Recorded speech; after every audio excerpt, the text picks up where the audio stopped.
ساڵی 1963 جوتیارێک لە دووری تەنیا 15 کیلۆمەتر لە شاری ئورفەی باکووری کوردستان لە کاتی کێڵانی کێڵگەکەیدا بەردێکی سەرنجڕاکێشی بەرچاو کەوت.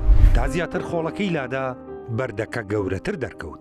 بۆیە تێگەیشت کە ئەوە شتێکی ئاسایی نییە و بەڕێوبەرایەتی شوێنەواری ئورفەی لێ ئاگادار کردەوە. ئەوانیش بە هاوکاری زانکۆکانی ئەستەمبول و شیکاگۆ دەستیان کرد بە لێکۆڵینەوە.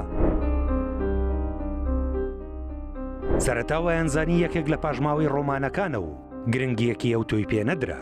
پێدەچێت لە بەرەوەش بوو بێت کە لە شارێکی کوردیدا دۆزرابووە. تاوەکو دواتر لە ساڵی 1995دا شوێنەوارناسی ئەڵمانی کلاوس شمیت چوە شوێنەکە و دەستی کرد بە هەڵکەندن.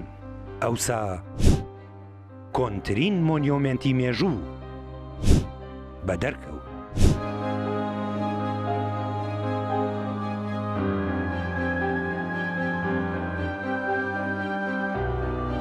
گرێمرازان کە تورگناوەکەی گۆڕیوە بۆ گۆبەکلی تەپە لەسەر گردێکە بە بەرزی 15 مەتر و تیرەکەی 300 مەترە.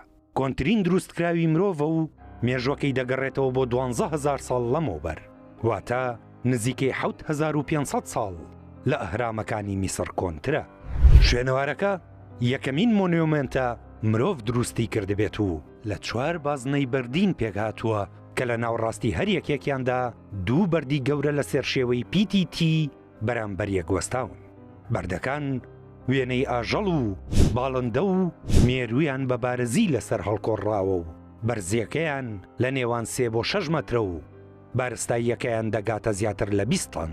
ئەوەش بۆ تەمایی سەرسوڕمانی زانا و شوێنەوارناسەکان، چونکە ئەژمارکردنی کات و توانای مرۆیی دەریخست دروستکردنی هەر بازنەیەک پێویستی بەوە بووە 50 کەس بۆ ماوەی ساڵێک کاری تێدا بکەن.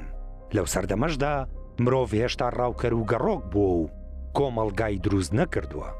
بۆیە چۆنیەتی ڕێکخستن و سەرپەرشتیکردن و جێبەجێکردنی پرۆژەیەکی لەو جۆرە مەتەڵەیەکی گەورەیە و بێوەڵام ماوەتەوە. دکتۆر کلاوس شمیت ئەو شوێنەوارناسەی تەواوی شوێنەوارەکەی دەرخست دەڵێت ئەگەرچی گرێمزاران شوێنێک نەبوو بۆ نیشتەجێبوون و ژیانی ڕۆژانە، بەڵام خاڵی سەرەتایە بۆ دروستبوونی شارستانیەت و کۆمەڵگای کشت و کاڵی و لەوێوە گوند و شارۆچکەکان دروست بوون و مرۆڤ لە ڕاوکەری گەڕۆکەوە بووە جوتیاری نیشتەجێ. بەڵام خودی شوێنەوارەکە بۆ ڕیچۆڵ بووە نەک بۆ نیشتەجێبوون. بە پێی قسانەی شمیت گرێمزاران دەبێتە کۆنترین پەرستگا لە مێژوودا. بەڵام دکتۆر پاول بان پرۆفیسۆری شوێنەوارناسی دەڵێت ئێمەی شوێنەوارناس هەر شوێنێک نەمانزانی هۆکار و مەبەستی دروستکردنەکەی چییە دەڵین بۆ ڕیچۆڵە، بۆیە ئەوە تەنیا خەمڵاندنە و مەرج نییە هۆکارە ڕاستەقینەکە بێت.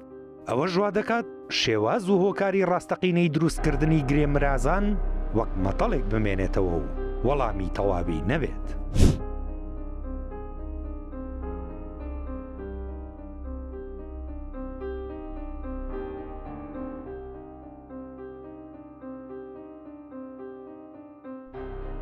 دوای ئەوەی شوێنەوارەکە بە تەواوی دەرخرا بووە شوێنێکی گەشتیاری و ساڵانە ژمارەی سەردانکەرانی لە ناوەوە و دەرەوەی تورکیادا ڕوویان لە زیاتر بوونە.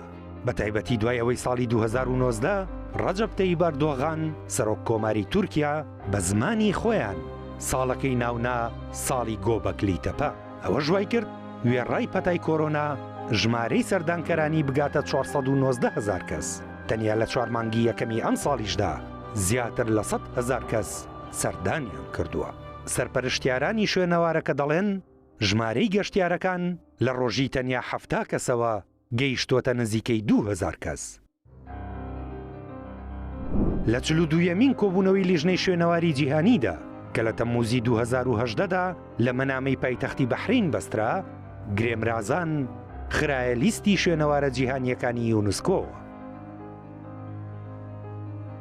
کۆنترین دروستکراوی مرۆڤ لە باکووری کوردستانە، بەڵام بێوڵاتی وای کردووە تەنانەت ناوەکەشی بە کوردی نەبێت و لە هەموو جیهاندا گرێمرازان بە گۆبەکلی تەپە ناو ببرێت. ئەوانیش ساڵێکی بەناوەوە دەنێن و بۆ بەرزکردنەوەی ئابووری وڵاتەکەیان بەکاری دەهێنن.